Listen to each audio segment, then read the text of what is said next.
We actually like each other, which really seems more uncommon than you'd think. Tears of joy. I do not understand couples who only complain about each other. Like, are you forced into this relationship? You know you can leave, right? I talked about this in another Reddit post. We once went to a bar with a friend and his girlfriend, and the girl was constantly bringing her boyfriend down after he shared anything. I told my partner the dude seemed like a very nice person, but I didn't want to go out with his girlfriend again. She didn't look playful, just mean. Talk about finances. I assumed this was normal, but the number of couples we know who have no clue about their partner's debts, credit, etc. shocks me. We both grew up poor, so maybe we have more financial anxiety that makes us want to be more transparent with each other. No idea.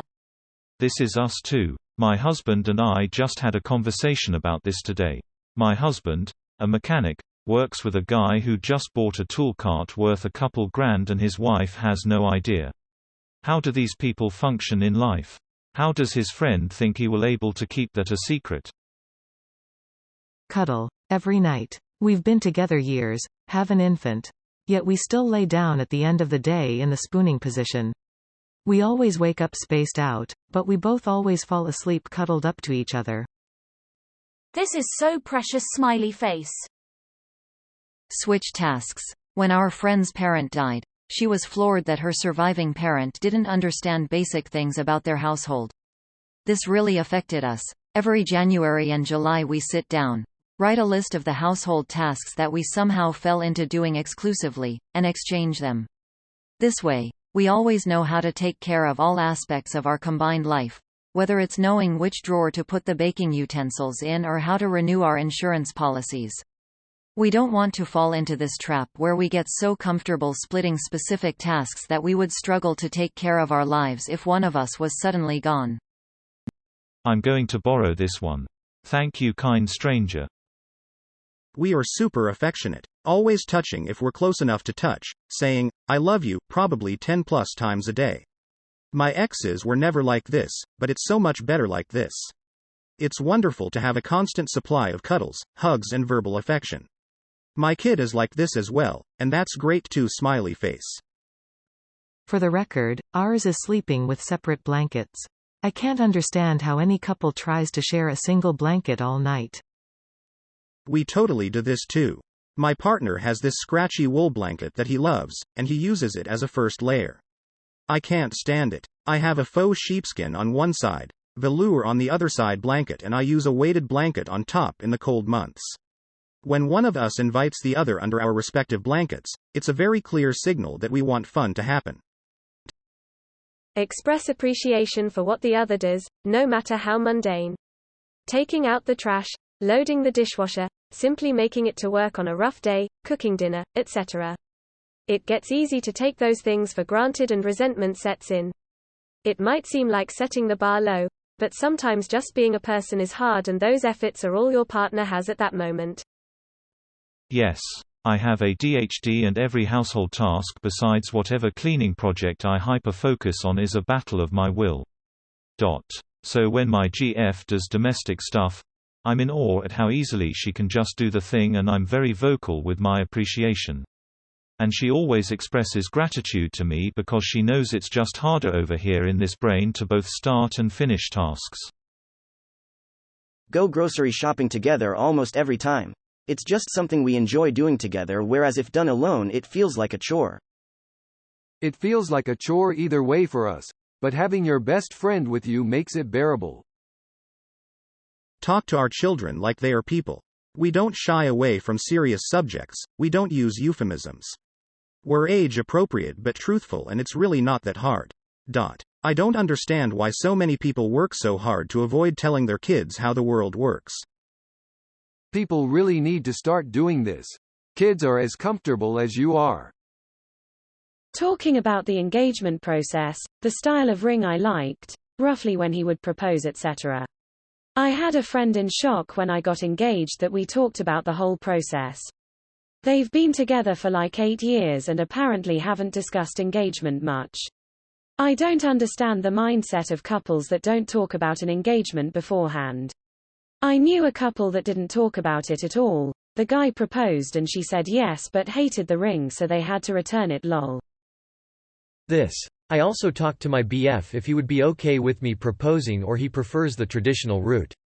When we walk past the jewelry store, we look at the rings in the window and talk which ones do we like etc. We are not even super long together, year and a half. And don't want to get married just yet. Mostly BC of the finances but it would be weird for us if we never talked about it. My sister and her BF don't want to talk specifics about the ring and proposal. But she told him to bring me to ring shopping so I can approve tears of joy. Gaming. We set aside time every day for games together. Mario Kart, Taco Cat Goat Cheese Pizza, Play 9, Street Fighter, Exploding Kittens, VR, Old Maid, Trivial Pursuit. Doesn't matter to me. Name it and it's a fun game and we'll play it. The kids are all in. If you haven't played It Takes Two, I highly recommend it. Never ever speak poorly or complain about each other to other people, regardless of who they are and how we are feeling. We always communicate our concerns with each other and try to see each other's point of view. Admittedly quite easy as we only have at most a couple of minor differences each year.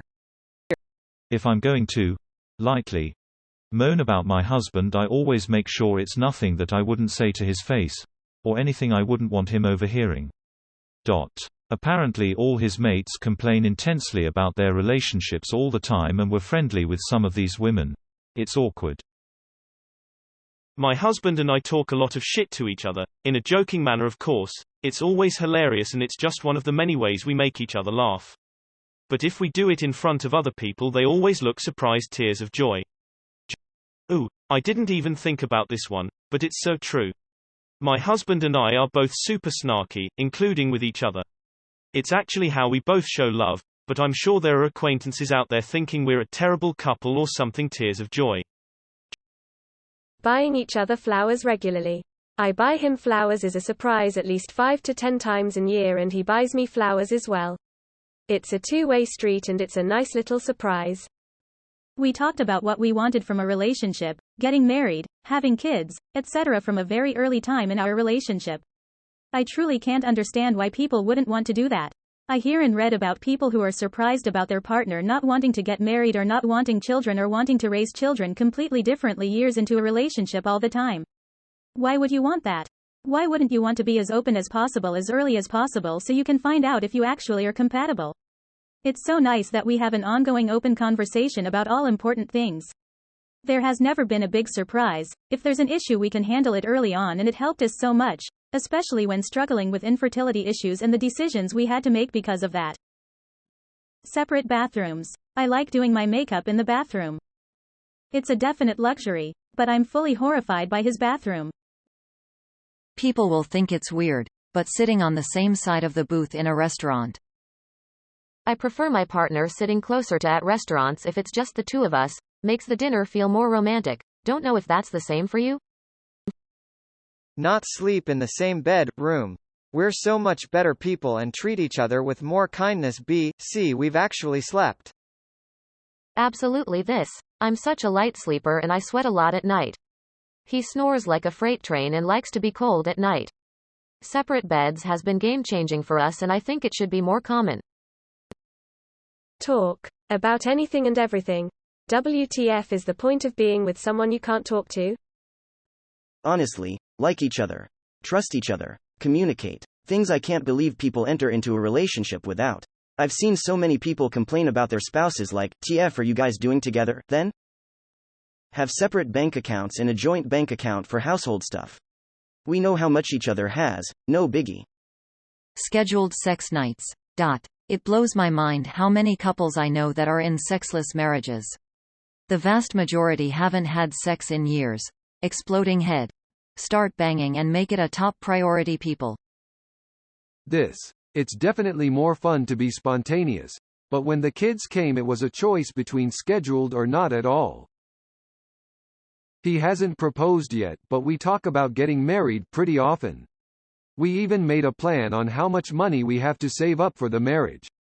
I was also pretty surprised when I found out that some women are ashamed of changing clothes in front of their partner. I was even more surprised knowing he saw them giving birth. Openly communicate about absolutely everything. Not feeling the relationship this week? Talk about it. Feeling frustrated? Talk about it. Want something to change but you don't know how to make it happen? Talk about it. Struggling with messy feelings toward the relationship? Talk about it. We don't shame each other for bodily functions. I see too many posts of partners shaming and it makes me sad. Be genuinely open to learning about who he was or is when he was with his exes and how those relationships shaped him into who he is today. Fun fact. Each of his exes I shared at least one similar quality with. It was fun knowing that he has reached the final boss stage. Me, grin. Love this.